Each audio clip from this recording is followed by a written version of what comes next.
ग्रंथ आहे आणि खूप सहजपणानं लक्षात घेण्यासारखा आहे. म्हणून वेदांत शास्त्रामध्ये भरपूर अशा प्रकारचे अध्यात्माचे ग्रंथ आहेत. पण विचारसागर हा ग्रंथ सोप्यात सोपा निश्चलदासजी महाराजांनी आपणासाठी या ठिकाणी आणलेला आहे आणि तो हिंदीतला विचारसागर हरभरे शास्त्री यांनी या ठिकाणी मराठीमध्ये केला आणि विनायक महाराज साखरे तर यांना या ठिकाणी परत पुन्हा सोप्या भाषेमध्ये आपणाला हा केलेला आहे आणि त्यांचे शिष्य रंगनाथ महाराज यांनी पुन्हा चिंतन म्हणून या ठिकाणी भरपूर त्याच्यावर या ठिकाणी व्याख्याने प्रवचन या ठिकाणी केली आणि आमचे गुरुवरे बापूराव महाराज परतूरकर की त्यांनी या ठिकाणी याचा भरपूर अभ्यास करून आपल्या जीवनामध्ये विचारसागर हाच ग्रंथ त्या ठिकाणी त्यांनी ठेवला आणि याच्यावर खूप अशा प्रकारचं त्या ठिकाणी ते बोलले, चिंतन केलं आणि योगायोग या ठिकाणी त्यांच्या चिंतनातून काही का होईना अल्पशा आम्हाला जो योग आला तर त्यातून जे काही थोडंफार लक्षात आलं आणि परत पुन्हा डॉक्टर महाराज या ठिकाणी जाधव नारायण महाराज आळंदीचे यांचा सुद्धा या ठिकाणी विचारसागर ऐकण्याचा योग आला आणि म्हणून याच्यातून या ठिकाणी आपल्याला बघायचं जो आनंद आहे कारण आनंद हे कोणाला नकोय तर सर्वांना आनंद पाहिजे पण आनंद हे आपलं स्वरूपच आहे आणि आनंद हे आपल्याहून वेगळा नाही आणि हे कळत नाही म्हणून आनंद मिळविण्यासाठी सर्वांची धडपड आहे आणि तो आनंद बी असा पाहिजे की तो आनंद नष्ट न होणारा पाहिजे प्रत्येकाला आनंद पाहिजे म्हणजे सुख पाहिजे आणि ते सुख असं पाहिजे की त्या सुखाचा नाश नाही पाहिजे ते सुख असं पाहिजे की ते सुख उद्या गेलंच नाही पाहिजे म्हणजे नष्ट न होणारं सुख अखंड सुख याची सर्वांना काय इच्छा आहे आणि म्हणून त्या सुखासाठी तळमळ आहे म्हणून कोणी जरी कोणतं काम करीत असलं तर सुखासाठीच करत चोर चोरी करीत असला तरी पण त्याला सुखच पाहिजे कोणी का असना परंतु सर्व काही करीत असला राजा राज्य करायला लागला नोकर नोकरी करायला लागला कोणी व्यापार करायला लागला धंदा करायला लागला बरे वाईट काम करायला लागला परंतु फल काय यातून मला या ठिकाणी सुख मिळावं अशा प्रकारची प्रत्येकाची इच्छा आहे प्रत्येकाला सुखाची इच्छा आहे परंतु ते सुख मला या ठिकाणी नष्ट होणार नाही पाहिजे ते नष्ट न होणारं सुख पाहिजे आणि परमोच्च सुख पाहिजे परमोच्च म्हणजे त्या सुखापुढं यत्किंची सुद्धा दुःख राहिलं नाही पाहिजे आणि जे सुख मिळालं ते सुख पुन्हा संपलं नाही पाहिजे अशा प्रकारची सर्व जीवांची इच्छा आहे आणि म्हणून परमानंद प्राप्ती आणि सकल दुःख निवृत्ती हा विचार सागरांचा विषय आहे यात काय परमानंद प्राप्ती करून घ्यायची आणि सकल दुःखांची निवृत्ती करायची सकल दुःख आता दुःख म्हणायचं कशाला दुःख आहे तरी काय दुःख म्हणजे काय आता दुःख आपण व्यवहारामध्ये सर्वजण दुःख काढायला लागलो पण आपल्याला जे काही खरं दुःख आहे तर ते काही लक्षात आलेलं नाही म्हणून साधू संतांना आपल्याला या ठिकाणी जन्म मरणाचं दुःख सांगितलंय सगळ्यात मोठं दुःख कोणतं आहे तर जन्म आणि मृत्यू आणि हे जन्म मरणाच्या दुःखाच्या पोटामध्ये बाकी सर्व दुःख आहेत म्हणून जन्म आणि मरण गेलं की याच्या बरोबर सगळे दुःख गेले म्हणून सगळ्यात मोठं दुःख जन्म आणि मृत्यूच कारण जन्माताना वेदना आहे शरीर सोडताना बी वेदना आहेत आणि मध्ये सुद्धा काय दुःखच आहे म्हणून शरीर म्हणलं की जीवाला दुःख आहे म्हणून देहाला आला की दुःखाला सुरुवात झाली पण दुःख नाही पाहिजे तर देह नाही पाहिजे म्हणून देह असला की दुःख होणारच ज्या ज्या वेळेला देहाचा विसर पडतो त्या त्या वेळेला सुख असतं आणि देहाचा विसर पडतो कुठं पडतो तर देहाचा विसर पडतो झोपेमध्ये आणि देहाचा विसर पडल्यावर आनंद असतो, त्या ठिकाणी काहीच नसतं, परंतु आनंद मात्र असतो. आणि मग आनंद कोणाचा आहे? तर तो माझा आनंद आहे. म्हणून याच्यावरूनच आपल्याला कल्पना करता येते की सर्वजण कसे आहात, तर आनंद स्वरूप. कारण सर्वांचं स्वरूप काय? आनंद आहे. पण आनंद आहे, परंतु स्वतःची ओळख नाही. स्वतःची ओळख या ठिकाणी करून घ्यायची आणि ती संतांच्या संगतीमध्ये आपल्याला करून घेता येते. म्हणून विचार सागर नावाच्या ग्रंथामध्ये कारण विचाराचा सागरच आहे. जसं आपण तो सागर त्याच्यामध्ये सर्व पाणीच असतं आणि हा सागर याच्यामध्ये सारे विचारच आहेत. म्हणून या ठिकाणी कारण विचारानच बंधनाची निवृत्ती होत असते. विचारा वाचून न पविजे समाधान. म्हणून तुकाराम महाराज सांगते विचाराशिवाय समाधान होणारच नाही. कारण विचार जर केला तरच समाधान होईल आणि हा तर विचाराचा सागर आहे. म्हणून या ठिकाणी महत्वाचा विषय सांगितला की सकल दुःख निवृत्ती आणि परमानंदाची प्राप्ती. दुःख जावा प्रत्येकाला वाटतं, परंतु कोणतं दुःख जावा? तर सकल दुःख जावा. म्हणजे दुःखाचा नामशेष त्या ठिकाणी राहूच नाही. दुःख नावाची वस्तू मला पाहिजे नाही आणि सुख मला असं पाहिजे की त्या सुखाचा नाश नाही. सगळ्यात मोठं सुख मला पाहिजे आणि असं सुख म्हणजे मोक्ष असत. जिथं ज्या सुखात दुःख नाही, ज्या सुखाचा नाश नाही, आणि त्या सुखाला मोक्ष म्हणले. आणि म्हणून त्या सुखाला मोक्ष म्हणलं. म्हणून मोक्षाची इच्छा सर्वांना आहे. पुढे आपला येणारच आहे की त्या ठिकाणी अशा प्रकारचं शिष्य मानणार आहे. तर अधिकारी कोणीच नाही, परंतु गुरु सांगते की या ठिकाणी सर्वच अधिकारी आहे. कारण सर्वांना मोक्षाची इच्छा आहे. म्हणून मुमुक्ष सिद्ध होत नाही असं सिद्धाचं त्या शिष्याचं म्हणणं असतं. तर ते सद्गुरूनं खोडून टाकलं.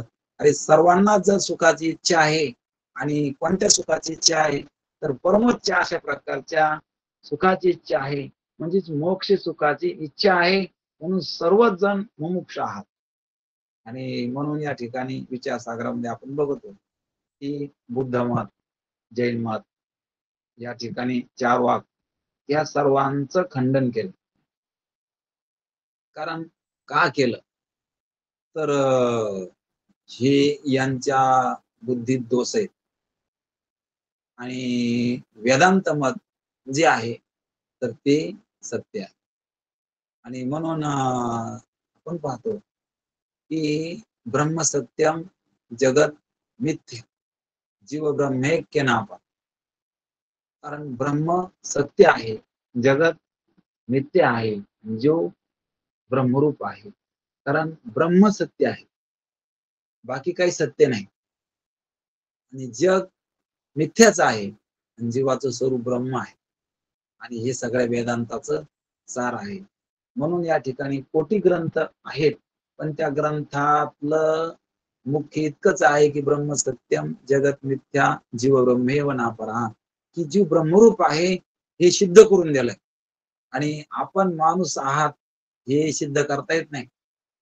आणि आपण ब्रह्म आहोत हे सिद्ध करता येतं, कारण आपण असतोच. आणि ह्या वेदांत शास्त्रामध्ये हे सिद्ध करून दाखवलं. म्हणून जे काही मतांतर आहेत, आता जैन मत, पुन्हा बौद्ध मत हे सुद्धा खंडित केलं. पुन्हा चार वाकाचं मत हे अनेक मतांतर आहेत, तर यांचं खंडन केलं. म्हणून यांचं खंडन केलं आणि हे विचार सागरामध्ये आपल्याला पाहायला भेटतं. कारण अशा मताची जी काही परंपरा आहे किंवा अशा मताचे जे कोणी या ठिकाणी त्यांचे काही सद्गुरू आहेत, तर त्यांचं त्या ठिकाणी जे काही त्यांना रचलेले ग्रंथ आहेत, तर ते सर्व या ठिकाणी आपण पाहतो की ज्ञानोबा रायनं सुद्धा ज्ञानेश्वरीमध्ये सांगताना गणपतीचं वर्णन केलं पहिल्या अध्यायामध्ये आणि बौद्ध मत संकेतू वार्तिकांचा. म्हणून गणपतीचा दात सांगताना सांगितलं की गणपतीचा एक दात त्या ठिकाणी पुढ्याला आहे आणि तो संकेत आहे की हे बुद्ध मत आचार्याने खंडित केलेलं आहे. म्हणून या ठिकाणी आचार्याला सुद्धा नमस्कार केला. कारण भाष्यकाराते वाट पुसतो, व्यासांचा मागोवा घेतो. की व्यासांच्या मागे चालायला लागलो. भाष्यकार म्हणजे भगवान शंकराचार्य ही साक्षात या ठिकाणी भगवान शंकरानंच अवतीर्ण होऊन इथं वेदांताची स्थापना या ठिकाणी केली होती आणि चारी दिशेला 4 मठाची स्थापना केली होती आणि आजच त्या मठाला आपण चारीधाम अशा प्रकारचं या नावानं बोलतो. आणि म्हणून चारी दिशेला 4 आश्रम त्या काळामध्ये भगवान शंकराचार्यानं केले होते आणि अशी भगवान शंकराचार्य आणि वेदांत मत नामशेष त्या ठिकाणी वेदांत व्हायला होता आणि त्या वेदांताला त्या ठिकाणी पुन्हा प्रस्थापित केलं आणि हे मतांतर आणि लोक हिंदू धर्म सोडित होते आणि या ठिकाणी या धर्मग्रंथाला मानित नव्हते किंवा या धर्मग्रंथावर त्यांचा आदर नव्हता. मोठमोठे विद्वान पंडित लोक सुद्धा या ठिकाणी त्यांना सुद्धा ह्या दुसऱ्याच या ठिकाणी मतांतराचा आदर करीत होते. त्या काळामध्ये भगवान शंकराचार्यानं या ठिकाणी अशा प्रकारचा आपल्या परमार्थाचा वेदांताचा या ठिकाणी जो काही परमोच्च मान आहे तर तो त्या ठिकाणी पुन्हा पहिल्यासारखा प्रस्थापित केला आणि असे साधू संत या ठिकाणी युगायुगामध्ये अवतीर्ण होते आणि वेळोवेळी आपणाला संबोधित करते. ज्ञानोबाराय असो, तुकोबाराय असो, एकनाथ महाराज असो, असे साधू संत या ठिकाणी परंपरा चालत राहते. हे खरोखर या ठिकाणी सगळ्याच लक्षण आहे. आपल्याला पाहिजे की विचारसागरामध्ये या ठिकाणी आपण पाहायला लागलो तर अपौरुषेय वेद कसा आहे तर अपौरुषेय आहे. अपौरुषेय म्हणजे कोण्या पुरुषानं तयार केलेलं नाही. वेद हे भगवंताच्या श्वासातून निर्माण झालेला आहे. म्हणून आपण पाहतो की पहिल्या युगामध्ये जो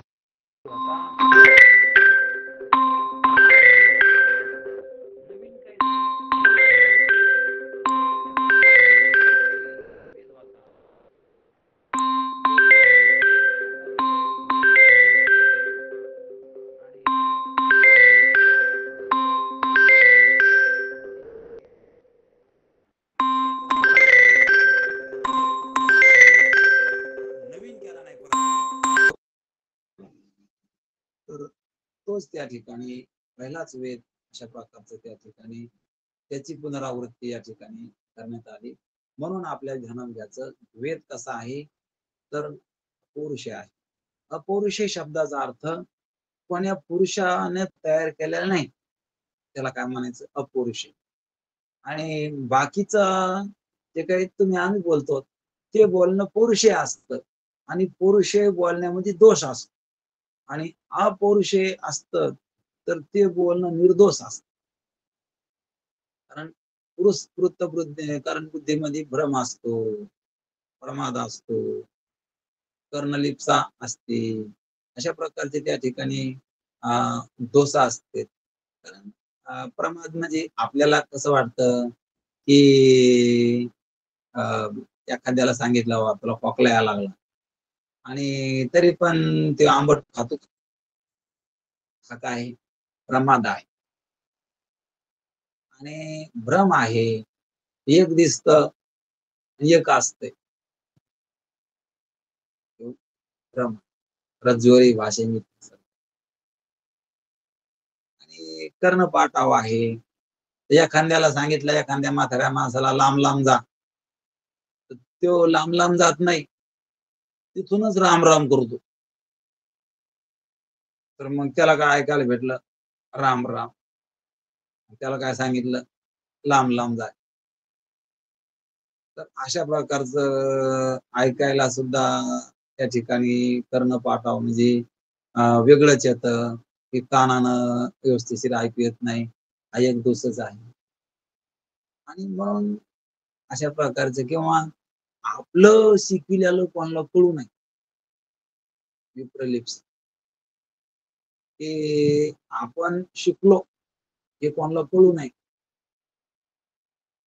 आणि किंवा आपण त्या ठिकाणी बोलून पुढच्याच काहीतरी नुकसान करावं, आपलं बी झालं ना मग त्याचं होऊ द्या. जसं उदाहरण याला घ्यायचं म्हणलं तर एका पोराला त्या ठिकाणी मारुतीच्या बेंबीत बोट घातल्यावर विंचू चावला, पण त्याला वाटलं मी जर म्हणून विंचू चावला तर बाकीचे बोट घालणार नाही, म्हणून ते म्हणलं लय मस्त गोड वाटलं मला. मी मारुतीच्या बेंबीमध्ये करंगोळी घातली ना, मला लय गोड वाटलं. म्हणजे मला तसा विंचू चावला ना तसाच यालाही चावा. याला काय म्हणायचे, हे चार दोष पुरस्कृत कारण बुद्धीमध्ये असते आणि म्हणून हे पौरुष बुद्धीमध्ये असते. आणि वेद कसा आहे, अपौरुष आहे, वेदामध्ये काही दोष नाही आणि म्हणून निर्दोष आहे. म्हणून वेदाचं बोलणं कसं आहे, निर्दोष असतं, कल्याणाचं असतं. म्हणून वेदावर इतका भरोसा पाहिजे आणि म्हणून वेदांताचा साधू संतांनी इतका त्या ठिकाणी आदर केलाय.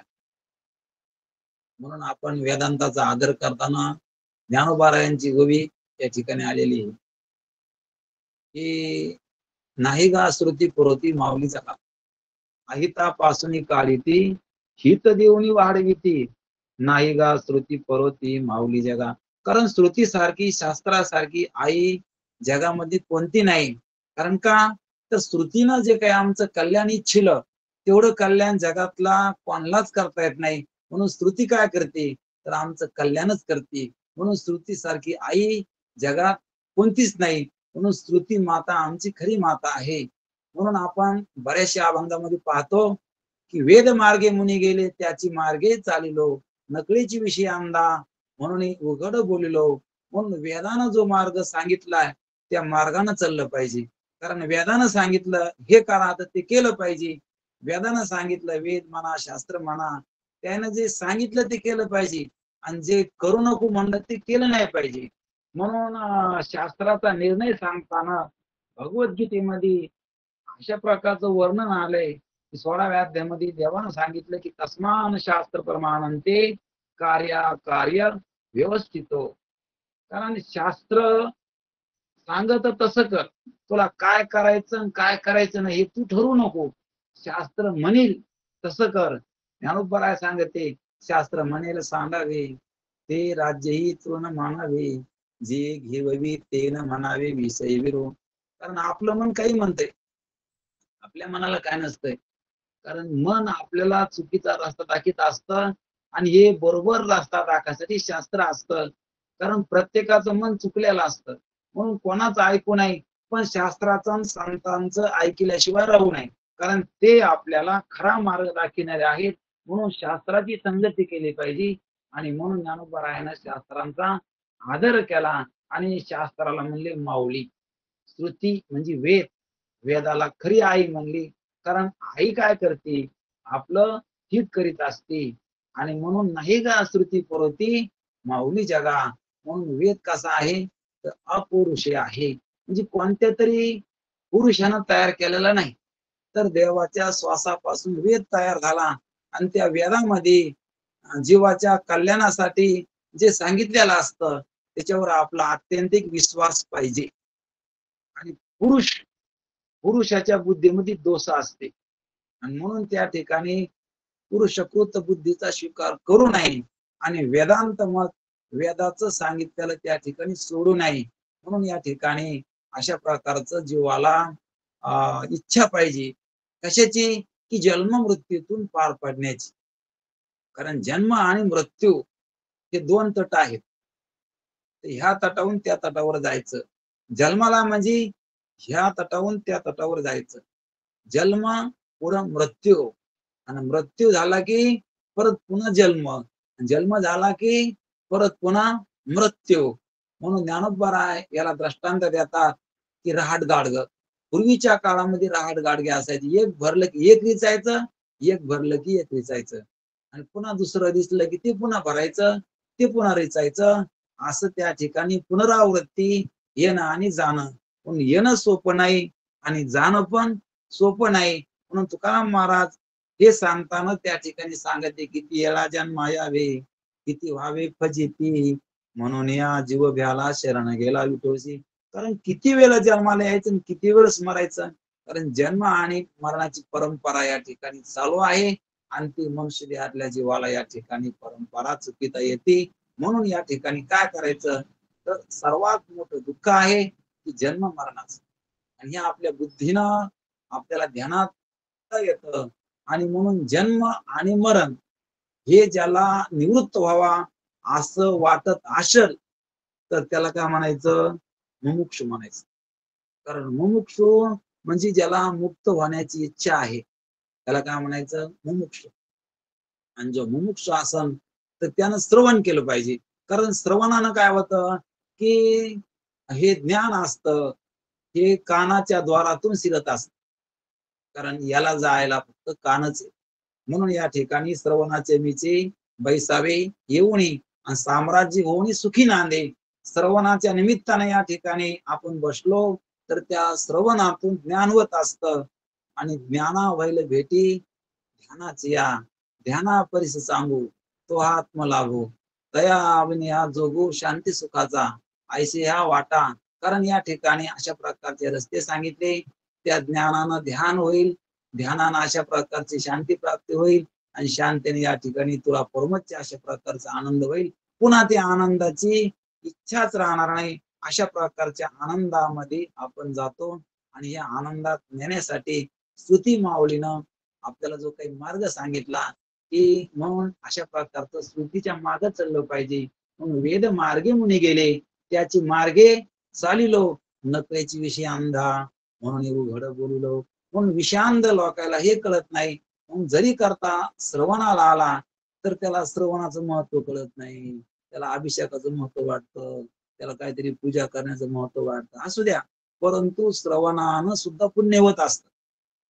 आपल्याला वाटतं का पूजा केल्यानं पुण्य होईल? काही काही माणसं म्हणते आम्ही प्रदक्षिणा करू लागलो आणि म्हणून 15 मिनिटं श्रवणाला आम्हाला उशीर झाला यायला, कारण आमचा नियम असतो प्रदक्षिणा.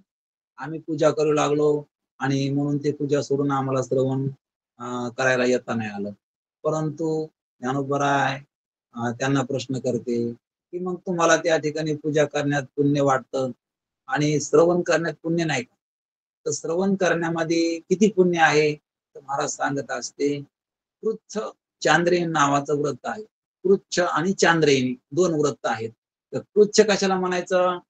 की 12 महिने बाजारातले धान्याचे तण गोळा करणं आणि त्याच्यावर उदरनिर्वाह करणं आणि कुठेही त्या ठिकाणी कोणाकडून बी काही नाही घेता अशा प्रकारचं त्या ठिकाणी धान्याचे कण गोळा करूनच आपलं जठर त्या ठिकाणी भरविणं आणि असं जे काही व्रत आहे तर ते 12 महिन्यामध्ये एक तुच्छ व्रत पूर्ण झालं. आता चांद्रायणी व्रत कसं? तर प्रतिपदा, द्वितीया, तृतीया, चतुर्थी, पंचमी, पौर्णिमा पर्यंत. आता प्रतिपदाला 1 घास जेवण करायचं, द्वितीयाला 2 घास करायचं, तृतीयाला 3 घास करायचं, पौर्णिमेला 15 घास करायचं. पुन्हा त्या ठिकाणी प्रतिपदा येते, पुन्हा 1 घास, पुन्हा 2 घास, पुन्हा अमावास्यापर्यंत पुन्हा 15 घास. म्हणून असे 12 महिने व्रत केल्यावर 1 चांद्रायणी व्रत झालं. आणि असे कृच्छ आणि चांद्रायणी व्रत 80 होते. श्रवणासाठी 1 पाऊल टाकला. असं त्या ठिकाणी महाराज सांगत असते. ते म्हणते 1 पाऊल जर पाडा तर इतकं पुण्य होतं. म्हणून श्रवणाचे मिसे बैसावे येऊन. म्हणून माणसाला श्रवणाचं काही पुण्य वाटत नसतं. त्याला वाटतं ऐकून काय होत असतं. पण ज्ञानोबरायानं ऐकण्याबद्दल सांगितलं की श्रवणाचे मिसे बैसावे येऊन किंवा अवधान ऐकले निधीजे मग सर्व सुखाची पात्र होईजे. हे प्रतिज्ञा उत्तर माझे उघड आहे. म्हणून हे उघड अशा प्रकारचं आपल्याला श्रवणाबद्दल माहिती सांगायला लागले. म्हणून या चिंतनामध्ये आपला विषय त्या ठिकाणी घ्यायचा की काल आपण बघितलं की जो सत्य आहे, आनंद आहे, आनंदरूप जो सत्य प्रकाश आहे आणि आनंद आहे. प्रकाश शब्दाचा अर्थ ज्ञान स्वरूप आहे आणि आनंद म्हणजे सुख स्वरूप आहे. सत्य म्हणजे ज्याचा बदल नाही त्याला सत्य म्हणायचं. जो बदलत नाही म्हणजे जो अविनाशी आहे, ज्याचा नाश नाही आणि असा जो आहे असा परमात्मा असतो. ज्याच्या ठिकाणी सत, चित आणि आनंद आहे त्याला परमात्मा म्हणायला काही हरकत नाही. जसं जी मऊ असते, जी गोड असते आणि जी शुभ्र असते तिला साखर म्हणायला हरकत नाही. तसा जो सत आहे, चित आहे, आनंद आहे, हे स्वरूप कोणाचं आहे? तर चैतन्य म्हणायचं त्याला, त्याला देव म्हणायचं. म्हणले आमचं स्वरूप आहे.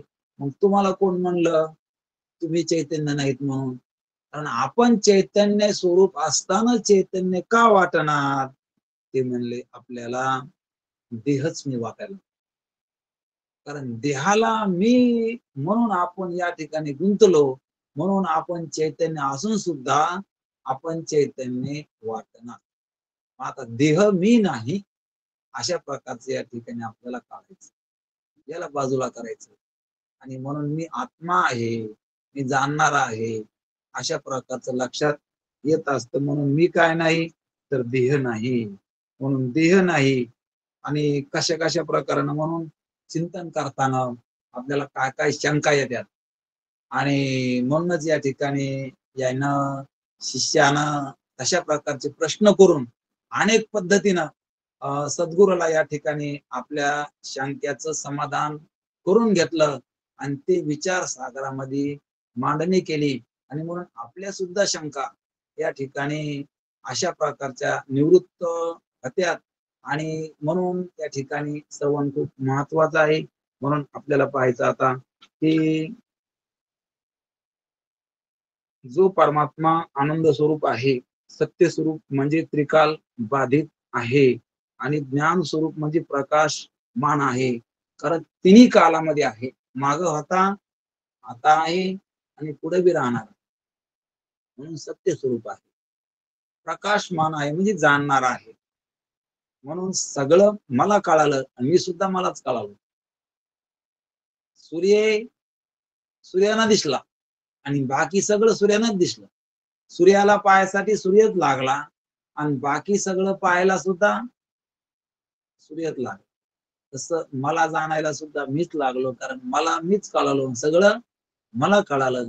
म्हणजे प्रकाशमान ज्ञान स्वरूप मी आहे. आणि म्हणून तरी पण माणसाला वाटतं की दुसरं काहीतरी मला कळावं. धडपड असते काहीतरी कळून घ्यायची.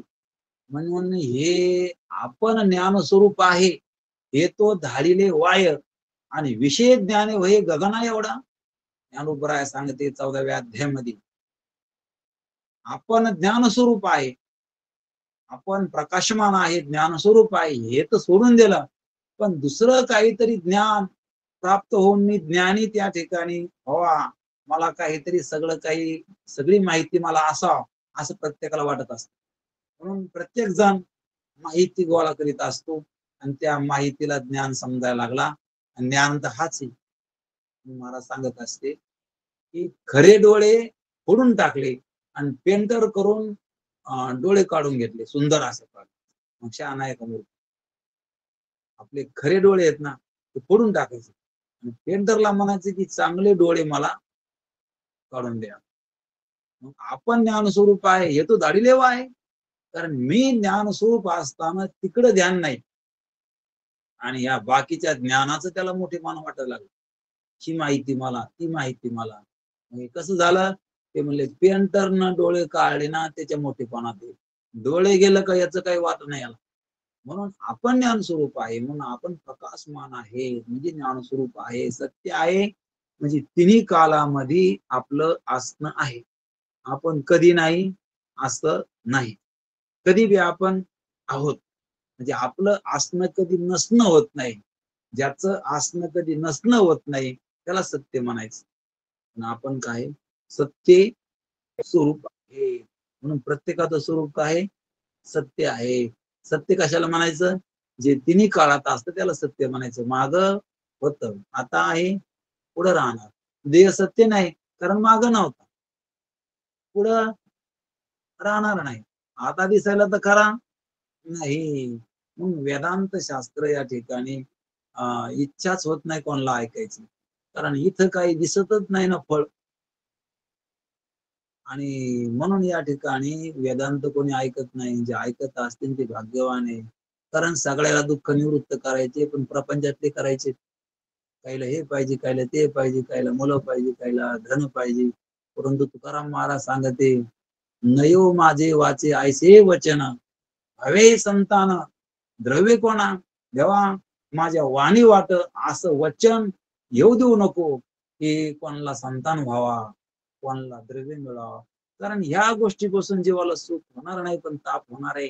म्हणून या ठिकाणी माझ्या वाणी वाट कोणाला संसार मिळाव असं माझ्या वाणी वाट आशीर्वाद येऊ देऊ नको बघा देवा.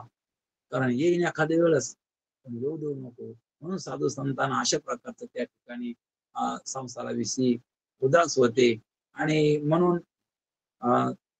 सत शब्दाचा अर्थ सांगताना तिन्ही काळामध्ये जे असतं त्याला सत म्हणायचं, आणि जे जाणतं त्याला प्रकाश म्हणायचं, ज्ञान म्हणायचं. आणि आनंद म्हणजे सुख, आणि हे प्रत्येकाचं स्वरूप आहे. म्हणून मला कळतं, हे आपल्याला माहिती आहे. कळतं कोणाला? मलाच कळतं. कारण सगळं काय जे कळालं असेल ते कोणाला कळालं? मला कळालं. कारण जाणणारा कोण आहे? मग आता मी आहे, म्हणजे ज्ञान स्वरूप आपण आहोत. आपण बदललो नाही, त्या अर्थी आपण सत्य आहोत. आणि सुख हे आपलं स्वरूप आहे. पण आपल्याला माहिती आहे की झोपी गेल्यावर काहीच नसताना जो आनंद होता तो आनंद माझा होता. आनंद काय? बरं, पुन्हा ज्ञानोबराय सांगताना सांगते की सगळ्यात जास्त आपल्याला काय आवडतं? वित्तात पुत्रप्रिय, पुत्रात शरीरप्रिय, पिंडप्रिय, पिंडात इंद्रियप्रिय, इंद्रियात प्राणप्रिय, प्राणापेक्षा आत्माप्रिय, असं सांगतात. म्हणून सगळ्यापेक्षा मला मी आवडत असतो, कारण माझ्याकरता जे चांगलं असेल तर ते चांगले. म्हणून सगळे प्रेम करते, पण कोणावर करते? आत्म्यावर करते. कारण आत्माच काय? परम प्रेमाचा विषय आहे. कारण आत्माच आनंद रूप आहे. कारण मी कसा आहे? आनंद स्वरूप आहे. कारण मला मी आवडतो, कारण माझ्यासारखं मला कोणीच आवडत. म्हणून त्या ठिकाणी मीच मला प्रिय आहे. म्हणून ज्ञानेश्वर महाराज सांगते, प्रियाची परमसीमा तो माऊली भेटे आत्मा, तै ठाय आटे दिंडीमा संसारिके. प्रियाची परमसीमा, कारण सगळ्यामध्ये प्रिय असणारी वस्तू तर मीच आहे. कारण मला मी आवडतो, माझ्यासारखं मला कोणीच आवडत नाही. आणि आवडत असलं कोणी तर मला अनुकूल आहे म्हणून आवडत. मला मी आवडतो, म्हणून या ठिकाणी मी आनंद स्वरूप आहे. तसाच व्यापक असून नामरूपात्मक जगतास आधार आहे. कारण सगळ्याला आधार कोणाचा आहे? माझा आधार. मी सगळ्यांचा आधार आहे. या परमात्म्यास बुद्धी विषय करून जाणत नाही, तथापि महावाक्य बोधापासून उत्पन्न झालेली अहम ब्रह्मास्मित्याकारक जी बुद्धी ती ब्रह्मस्वरूपाच्या ठिकाणी असणाऱ्या अज्ञानाची निवृत्ती करते. म्हणून त्यास बुद्धी जाणते असे व्यवहार होते. कारण जाणे बी आणि न जाणे, अज्ञान निवृत्त करते, आत्म्याचं ज्ञान करून देत नाही, अज्ञान निवृत्त करते. म्हणून जाणे बी न जाणे. आणि म्हणून या ठिकाणी एक दृष्टांत ज्ञानेश्वरीत आलेला आहे की जसं एक मुलगी असती, पहिला काळ होता, लग्न झालं तिचं. लग्न झाल्यानंतर दिवाळीला तिच्या मैत्रिणी जमल्या, श्रीमंत घरातली, इकडं पण श्रीमंती तिकडं पण श्रीमंती. आता मग त्या ठिकाणी नवरा मुलगा दिवाळीच्या सणाला जेवणासाठी बोलला. बोलल्यानंतर त्याच्यासोबत त्याचे मित्रमंडळ आलं, आणि मग तिच्या पण मैत्रिणीनं बोलिल्या, आणि पाहुणे रावणे सगळे काही जेवायसाठी बसले. तिच्या मैत्रिणी खिडकी वाटत तिला विचारू लागल्या की तुला नवरा कोणता आहे? ते टुटूवाला आहे का? ते फेट्यावाला आहे का? ते विनीवाला आहे का? सुटबुटवाला आहे का? काळा शर्टवाला का? पिवळा शर्टवाला का? पण ती नाही म्हणत होती. पण जेव्हा सांगितलं ते पांढरा शर्ट इस्त्री केलेलं, पांढरी पॅन्ट, तेव्हा त्या ठिकाणी खाली पाहिलं, गपचूप बसली. तसे त्या ठिकाणी मग यांना कळालं, तिनं सांगितलं का? सांगितलं नाही का? सांगितलं का? तसं त्या ठिकाणी बुद्धी जाणे आणि न जाणे. म्हणून या ओळी सांगायला लागले की अशा प्रकारचा व्यवहार होतो.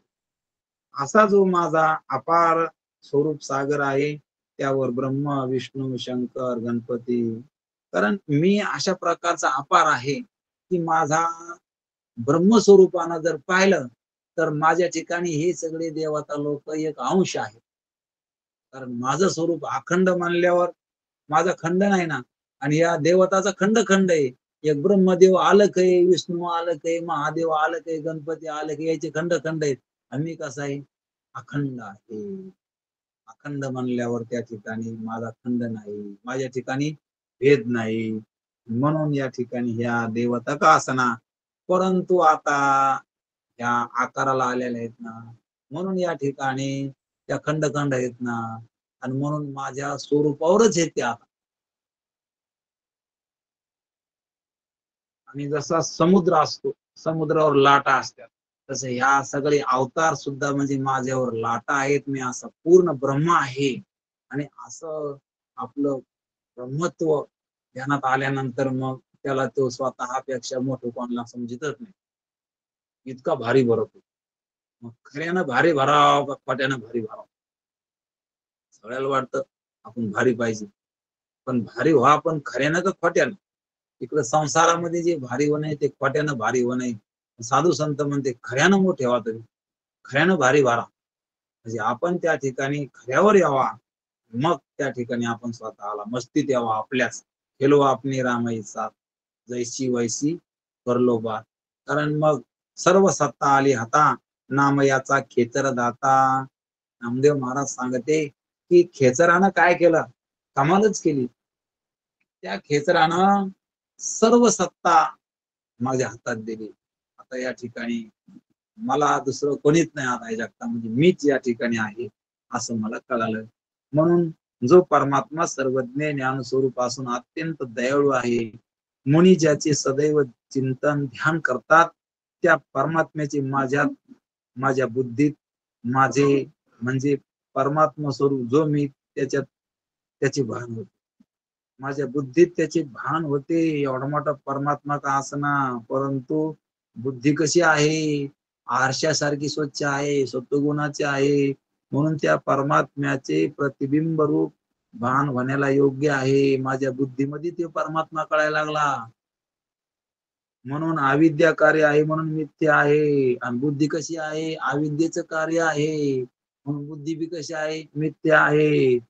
आणि त्या मिथ्या बुद्धीच्या उपाधीमुळे होणारे परमात्मा भानही मिथ्याच आहे. पाहता देव सुद्धा मिथ्या आहे अशी म्हणण्याची हिंमत आहे का कोणाची? पण इथं आता हिशोबाला बसल्यावर काय कोणाची भेड असते का? म्हणून या ठिकाणी हिशोबानं देव सुद्धा मिथ्या आहे. कारण तो माझ्या बुद्धीमध्ये प्रतीत व्हायला लागला. बुद्धी अविद्या कार्य आहे. आणि म्हणून अविद्या कार्य असल्यामुळं ते सुद्धा अविद्येच्या बुद्धीमध्ये ते भान व्हायला लागलं, ते पण मिथ्या आहे. म्हणून या देवता सुद्धा कशा आहेत? आता माझ्या स्वरूपाच्या ठिकाणी मिथ्या आहेत.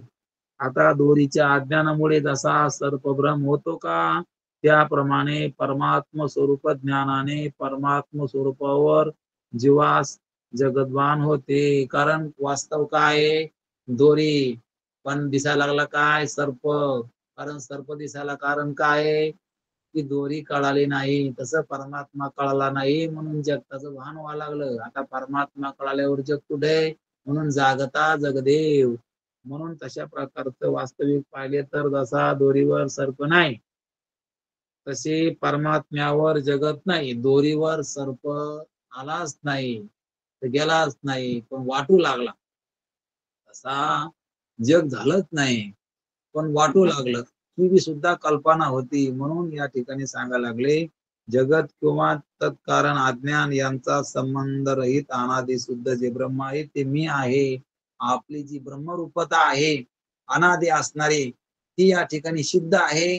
कारण जगाला सिद्ध करायला आपण लागतो, कारण ती खोटी वस्तू आहे आणि ती आपल्याहून भिन्न नाही.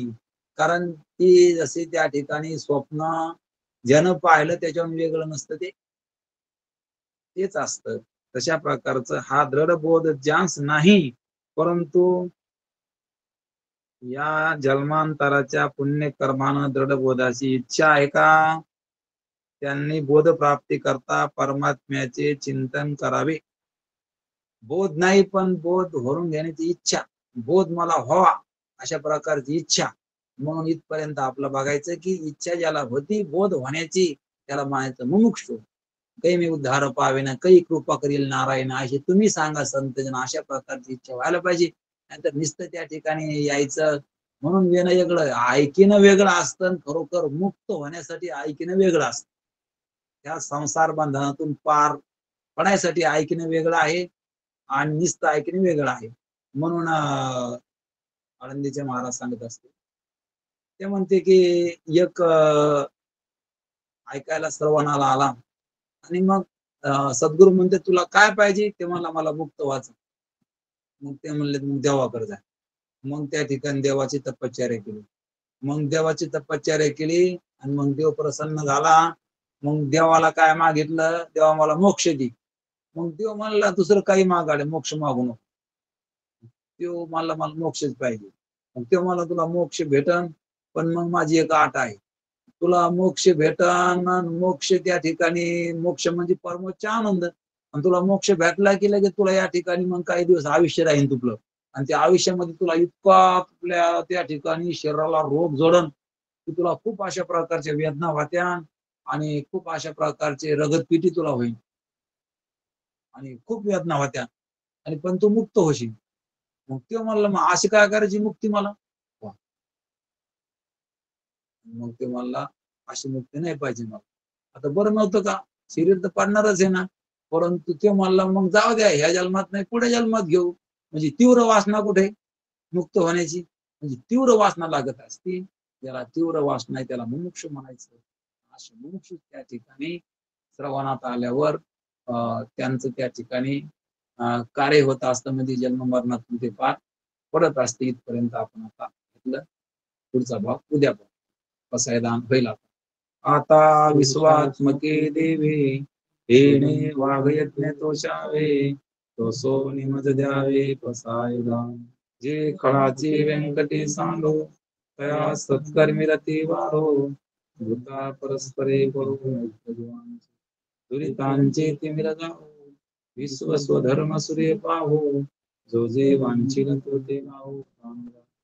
वर्षोत सकळ मंगली ईश्वर निष्ठांची मांदे आळी, अनवर्त मंगली भेटतो कल्पतरुची आरो, चैतना चिंता म्हणजे गाऊ, बोलती जे पुरुष चंद्र में जे अलांछना, मार्तंड जे तापैना, ते सर्व सदा सज्जन सुदेव गुणा सर्व सुखी गुणगो नितिन लोकी, हरि जोगादि भूती आणि ग्रंथोपजीवे विषय स्वरूपी दृष्टादृष्टी हेतोने श्री विश्वेश्वराव होईल दान प्रसाद येणे वर ज्ञान देव.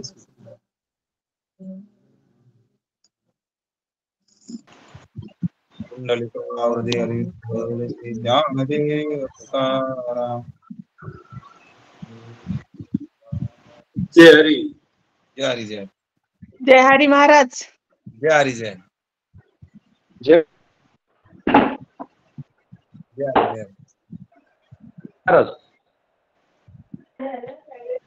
आवाज चांगला आला का? आवाज आज मस्त आला आवाज. बरोबर. महात्मा रामकृष्ण हरी. बोला महाराज.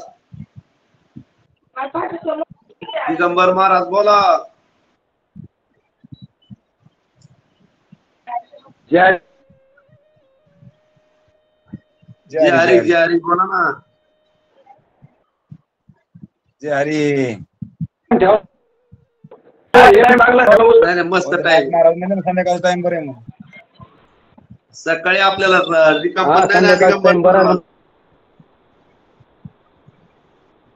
दुसरे पूर्ण काम चालू शकते. सकाळी गडबड असते धंद्याची. ये धुळे कोण आलत हो, विष्णू नाव होतं त्याच्यावर ते पत्र शेडत दाखवलं काय म्हणत गेलं पळून. कोण आता पुण्याकडचे असते कोणी मग. असं आहे का? हा पुण्याकडचे होते काय. बरोबर. ठीक आहे. ठीक आहे मग. हो रामकृष्ण.